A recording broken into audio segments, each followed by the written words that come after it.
அனைவருக்கும் வணக்கம். என்னோட நேம் தீபிகா. நான் சேலம்ல இருந்து வரேன். லாஸ்ட் இயர் டிஎன்பிஎஸ்சி கண்டக்ட் பண்ண கம்பைன் டெக்னிக்கல் நான் இன்டர்வியூ போஸ்ட்ல நான் 3 போஸ்ட்டுக்கு எழுதினேன். அதுல ஓவரால் ரேங்க் 4 அண்ட் கம்யூனல் வைஸ்ல செகண்ட் ரேங்க் ஸ்கோர் பண்ணியிருக்கேன். இதுக்கு எலிஜிபிள் வந்துட்டு பேச்சுலர் டிகிரி தான். நான் வந்துட்டு 2020ல கொரோனால பாஸ் அவுட் ஆன ஸ்டூடெண்ட். 567 எடுத்திருந்தேன். எப்படிதான் நம்ம காலேஜ் கண்டினியூ பண்ணலான்னு ஒரு சூழ்நிலையில சீட்ஸ்ல அப்ளை பண்ணியிருந்தேன். நான் பேச்சுலர் டிகிரிக்கு செலக்ட் பண்ண பிஎஸ்சி ஃபுல்லாக அவங்க தான் படிக்க வச்சாங்க. ஸோ அது இல்லைன்னா என்னால் இந்த போஸ்ட் வாங்கியிருக்க முடியாது. அடிஷ்னலாக வந்துட்டு நான் பேச்சுலர் டிகிரியில் கோல்டு மெடல் ஸ்கோர் பண்ணியிருக்கேன். இது எனக்கு ஒரு ப்ளஸ் பாயிண்டாக இருந்துச்சு இந்த எக்ஸாம் கிளியர் பண்ணுறதுக்காகவும். நெக்ஸ்ட் வந்துட்டு என்னோட மாஸ்டர் டிகிரியும் வந்துட்டு சீட்ஸில் தான் படிக்க வச்சாங்க. நான் மாஸ்டர் டிகிரி முடிக்கிறதுக்குள்ளவே வந்துட்டு கவர்மெண்ட் போஸ்டிங்கே வாங்கிட்டேன்.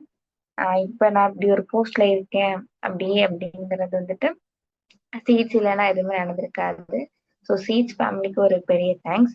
என்ன மாதிரி பல மாணவர்களை உருவாக்கிட்டு இருக்க சீட்ஸோட உறுதுணையா இருந்து நானும் உங்களுக்கு ஹெல்ப் பண்ணணும்னு ஆசைப்படுறேன். தேங்க்யூ சீட்ஸ் ஃபேமிலி.